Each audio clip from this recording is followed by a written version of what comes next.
Is communism practically possible? ये question काफ़ी सारे कम्युनिस्ट लोग पूछते हैं कि क्या कम्युनिज्म को इंडिया में दोबारा इंप्लीमेंट करना चाहिए या नहीं करना चाहिए, या कम्युनिज्म को इंडिया से निकाल देना चाहिए कम्प्लीटली।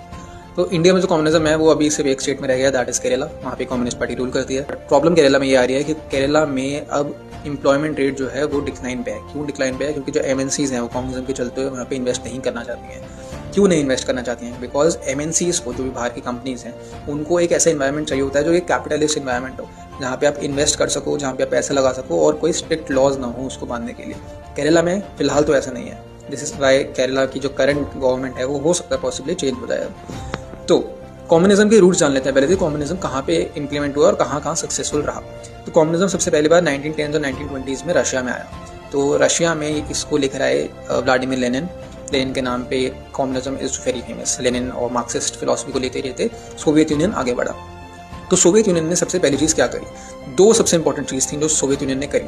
फर्स्ट वॉज कि आपने जो कंपनीज हैं, जो एमएनसीज ओन कर रही हैं या फिर प्राइवेट प्लेयर्स हैं, इन सबको नेशनलाइज कर दिया। यानी कि ये सारी कंपनीज जितनी भी हैं ये अब गवर्नमेंट के अंडर रहेंगी। तो इनका जितना भी प्रॉफिट बटेगा वो गवर्नमेंट के अंडर बटेगा। अब इससे फ़ायदा क्या हुआ?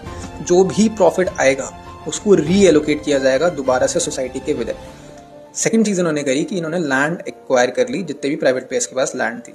अब इससे क्या हुआ? लैंड को रीडिस्ट्रीब्यूट किया गया। तो जिसके पास ज़्यादा लैंड थी वो लैंड री एक्वायर करके उन लोगों को दे दी गई जिनके पास बिल्कुल भी लैंड नहीं थी। तो इससे सोसाइटी में एक इक्वालिटी क्रिएट करने की कोशिश करी गई। अब रशिया के अलावा ऐसी कौन सी कंट्रीज हैं जहाँ पे communism has been a big hit? तो जो दूसरी कंट्री ऐसी है which is a world power right now, that is republic of China. अब उसका रीज़न क्या है? जो कार्ल मार्क्स का कम्युनिज्म का वर्जन है वो कम्युनिज्म में जो कंपनीज हैं that should be state owned या फिर कंट्रोल्ड बाय स्टेट, और चाइना ने एग्जैक्टली इसी तरीके से इंप्लीमेंट किया था कम्युनिज्म को। तो जो चाइना की कंपनीज हैं, जितनी बड़ी कंपनीज आप देख लो, चाइना में जितनी भी बड़ी कंपनीज हैं जो भी दुनिया भर में काम कर रही हैं, they are all state owned. तो उनको स्टेट कंट्रोल करता है और जितना भी प्रॉफिट आता है वो दोबारा स्टेट री इन्वेस्ट कर देता है, या तो नई कंपनीज बनाने में, नई इंडस्ट्रीज बनाने में, या फिर कंट्री को दोबारा डेवलप करने में, जिसकी वजह से जो चाइना का डेवलपमेंट है that has grown 100 times compare to India. तो इंडिया में ऐसा क्या हुआ कि हम कम्युनिज्म को लॉन्च नहीं कर पाए? तो कम्युनिज्म इंडिया में इसलिए नहीं आ पाया क्योंकि जो इंडियन सोसाइटी है वो पहले से ही इतनी बटी हुई है कि वो अपने आप को इक्वल देखना ही नहीं चाहती।